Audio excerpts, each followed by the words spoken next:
Muy buenas tardes aquí a todos los medios de comunicación presentes, a mis compañeros diputadas y diputados que están aquí conmigo acompañándome, a la diputada Tanori, a la diputada Almadelia Navarrete y al diputado Carlos Guadarrama. Muchas gracias por estar aquí acompañándonos en esta reunión de prensa. El motivo de esta reunión de prensa es precisamente, pues es día 18, pero el día 20 de noviembre celebramos una fecha muy importante para todos los mexicanos, que es el 111 aniversario del estallido de la Revolución Mexicana, proceso por el cual muchos de nosotros la conocemos, y quiero resaltar la importancia que tiene la memoria histórica, porque un pueblo que no conoce su historia está condenado a repetirlo. Es una frase que hemos escuchado cientos de veces. Así resulta fundamental repensar siempre las transformaciones políticas, sociales y económicas, las cuales han escrito nuestra historia por medio del sacrificio de personas reales que han luchado por los ideales que han hecho posible que el pueblo de México hoy goce de ciertas garantías y derechos, aunque aún quede mucho camino por recorrer. Es preciso señalar que nuestro actual gobierno de la Cuarta T fundamenta sus bases en las revoluciones o transformaciones que las precedieron, la independencia, la reforma y precisamente el tema que nos compete hoy, la Revolución Mexicana. Recordemos que las siglas que conforman el nombre de nuestro partido, Morena, le debe su nombre al periódico original Regeneración, elaborado por los precursores de la Revolución Mexicana, los hermanos Flores Magón, quienes fueron la primera oposición seria al porfirismo e impulsaron con sus clubes liberales los principios libertarios anarquistas y socialistas. 1910 es un año clave para comprender nuestra historia, pues en él estalla el movimiento armado, una de las primeras revoluciones del siglo XX, inclusive anterior a la Revolución de Octubre de Rusia de 1917. El estallido social pues se debe a las condiciones de explotación, opresión y exclusión en el que vivía la mayoría de los mexicanos. Por eso estalla esta revolución, este tercer movimiento de transformación en nuestro país. Y lo he dicho el día de hoy en reiteradas ocasiones.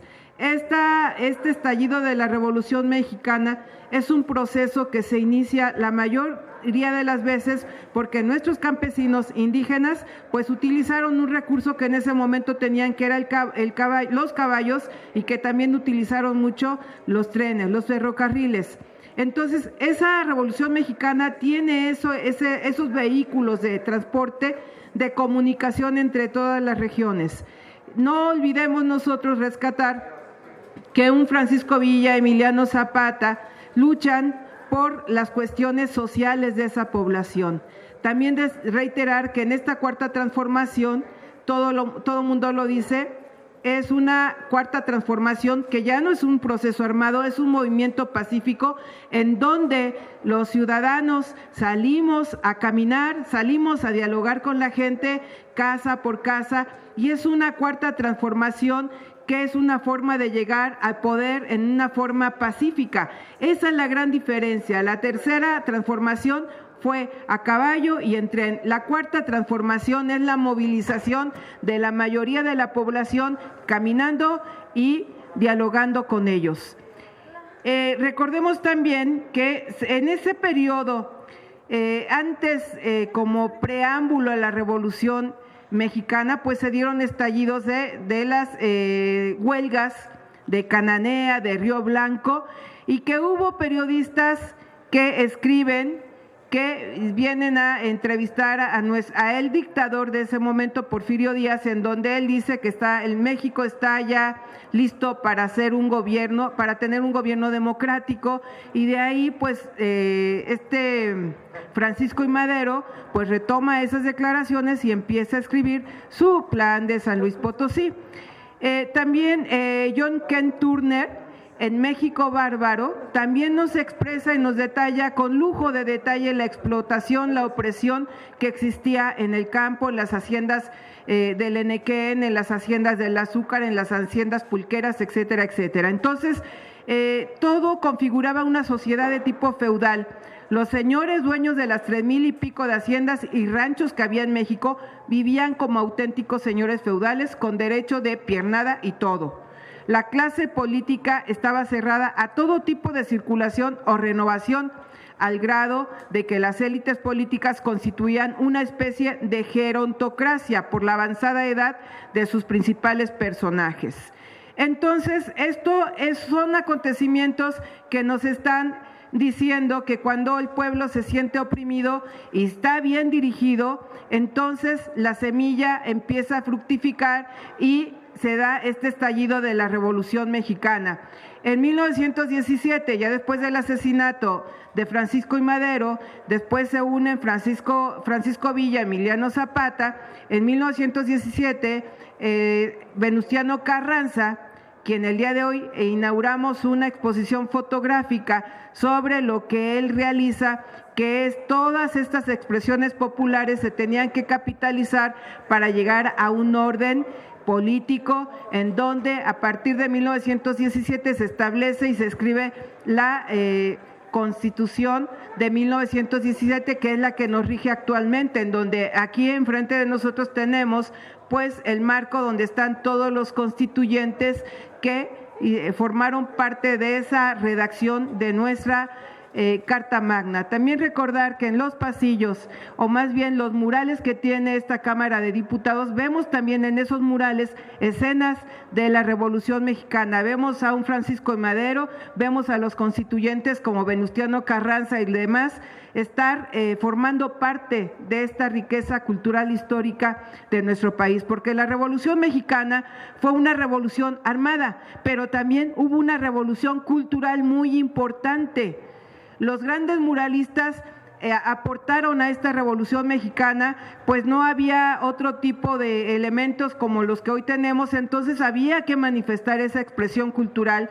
Esos movimientos revolucionarios también se plasmaron en las paredes, en nuestros muros de muchas instituciones que hoy todavía están vigentes esos murales. Entonces, no nada más fue una revolución en lo económico, en lo social, también fue una revolución cultural. Y eso que quede escrito, y esa gran revolución todavía la seguimos nosotros realizando a través de este momento con la Cuarta Transformación, en donde nuestra consigna es seguir luchando para que los preceptos de la Carta Magna de 1917 se hagan una realidad, y que los gobiernos neoliberales no nos vuelvan a arrebatar los recursos naturales de la cual nosotros tenemos derecho como mexicanos. Por eso estamos y vamos a respaldar la reforma eléctrica, porque estamos solicitando que ese recurso vuelva al pueblo, que ese recurso nuestro Estado lo administre, porque tenemos hoy un gobierno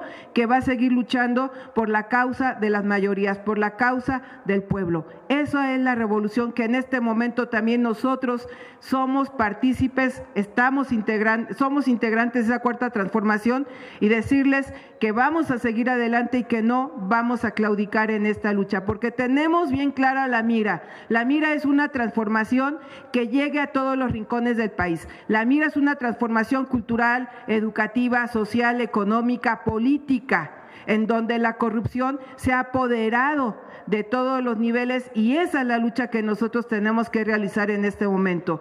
Pues decirles a ustedes que con esto pues es una fecha muy histórica, pero también recordar que debemos de tener conciencia histórica para que no se nos olvide lo que ya vivimos y que empecemos a luchar por esos proyectos que hoy tenemos y rescatemos a las necesidades que tiene toda nuestra población. Es cuanto, y le voy a ceder la palabra a mi compañero Carlos Guadarrama.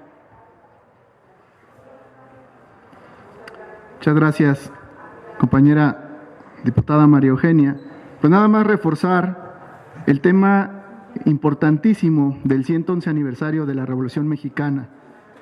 Ya lo dijo mi compañera diputada, la revolución se hizo a caballo, en ferrocarril, y fue una revolución sangrienta, una revolución armada. Ahora tenemos en puerta y en proceso la Cuarta Transformación.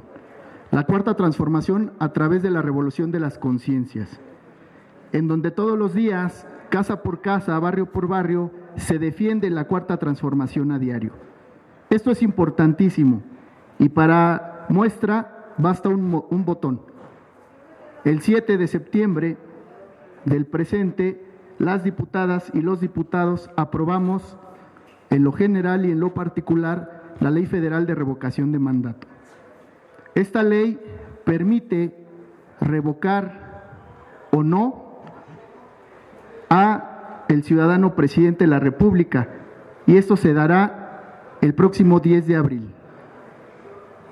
Aquí está una muestra clara de que la revolución de las conciencias va ganando, de que se está aperturando y que aquí sí hay libertad de expresión. Aquí se escuchan todas las voces, tanto los que están a favor como los que están en contra.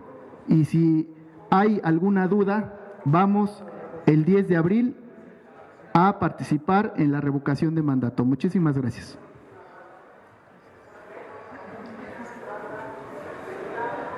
Muy buenas tardes. Soy Judith Tanori, diputada del Distrito 5 Federal por el Estado de Sonora. Ya los compañeros que me antecedieron dieron muchos detalles sobre esta transformación, la tercera transformación, que es la Revolución Mexicana, que es lo que estamos conmemorando y celebrando en esta ocasión. Solamente seré breve diciendo que hablando sobre el papel que tuvieron las mujeres en esa transformación, un papel muy importante porque estuvieron siguiendo a los grupos, bueno, del ejército, del pueblo que estaba en esta transformación, estuvieron siguiendo y su participación, si bien era en el contexto en el que en ese tiempo estaban las mujeres, no se arredraron y fueron trabajando y llevando todo, iban poniendo sus cocinas, en fin, fue un papel muy importante porque con ello creo que no hubieran aguantado tanto. Ya mencionaron sobre el uso de los ferrocarriles, los caballos, pero hablaré también, si recordamos, en la primera transformación que fue en la independencia de México, se abolió la esclavitud, pero eso no fue una realidad. Pasamos a la segunda transformación con el periodo del presidente Juárez, las leyes de reforma, y aún así no estuvo completamente en la práctica abolida completamente la esclavitud. Vinieron los movimientos de Río Blanco y de Cananea por las extenuantes jornadas de trabajo, etcétera, y fue hasta en esta tercera transformación que realmente en la práctica se vio abolida la esclavitud. Y obviamente fue el primer movimiento del siglo pasado y a nivel internacional tuvo una repercusión también importante y vimos que también en ese momento estaban gestándose otros movimientos como la Revolución Rusa, que abrió ese trabajo para el movimiento de los trabajadores, no solamente el movimiento de los campesinos por recuperar sus tierras o porque no se las quitaran. Y bueno, nos toca ahora a nosotros en esta cuarta transformación que, como un compañero lo dijo hace unos momentos, el diputado Jurado, esta cuarta transformación empezó desde hace unas 3 décadas, desde que decidimos hacer de manera pacífica y por la vía electoral el hacer los cambios en este país. Ya en el 2018 el pueblo de México nos dio una gran lección al decir queremos un cambio y este cambio es esta cuarta transformación que esperemos sea consolidada en estos años que vienen. Muchas gracias. Gracias, buenas tardes a todos. Agradezco la invitación a la diputada María Eugenia Hernández Pérez a incorporarnos a esta conferencia de prensa para manifestar simplemente una reflexión. Efectivamente, las mujeres fueron parte activa de la tercera transformación, la Revolución Mexicana. Si bien es cierto, no conocemos muchos nombres, sabemos que fueron un actor fundamental para que se consolidara la tercera transformación. Y quiero hacer específicamente una acotación en el marco también del aniversario luctuoso de Ricardo Flores Magón, que se van a cumplir 99 años este 21 de noviembre. El próximo año estaremos recordando sus 100 años de haber sido asesinado en la cárcel en Estados Unidos. Recuerdo su vida porque fue un precursor de la Revolución Mexicana, pero quiero hacer mención de una anécdota. Sus biógrafos refieren que cuando su madre, en el estado de Oaxaca, Margarita Flores, estaba en el lecho de muerte, trataron de chantajearla diciendo que a sus hijos que los tenían detenidos se retiraran, que ella los incitara a que se retiraran de la lucha que habían emprendido. Y ella con todo orgullo y con toda convicción dijo que prefería no volver a ver a sus hijos antes de que sus hijos se retiraran de la lucha. Este amor de madre refleja que esos hijos que fueron precursores de la Revolución Mexicana fueron educados por una mujer. No fue una casualidad que ellos tuvieran esa ideología y esa convicción. Esa mujer que los formó hizo grandes hombres de ellos, grandes hombres que fueron precursores de la revolución. La historia quedó escrita, pero esa mujer creo que no debe de ser olvidada. Es cuanto y muchas gracias. Gracias, diputada. Finalmente, recordar este capítulo de la historia mexicana es voltear a ver a sus ideólogos, personajes y al pueblo mexicano. Es entender a la cultura popular por medio del legado artístico e intelectual. Ver las fotografías en blanco y negro invita a repensar en retrospectiva el pasado y a imaginar otras épocas, así como ver los grabados murales como el que tenemos de la entrada que ya habíamos citado.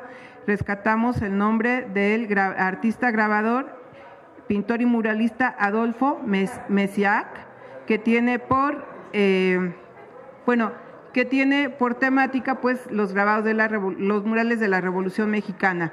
Y sí, nada más ya cerrando esto, decirles que esa fotografía que estamos viendo aquí de los constituyentes nos invita a una reflexión y a decir que hemos avanzado, que gracias a esos constituyentes hoy en esta Cámara de Diputados existen presencia de diputadas, que tenemos un 50% de presencia en esta Cámara de Diputados y eso es muy importante. Son logros también de la Revolución Mexicana, donde la participación de la mujer en ese momento fue anónima, pero en esta cuarta transformación las mujeres y los hombres somos pares en este sistema legislativo. Pues muchas gracias por su atención, es cuanto.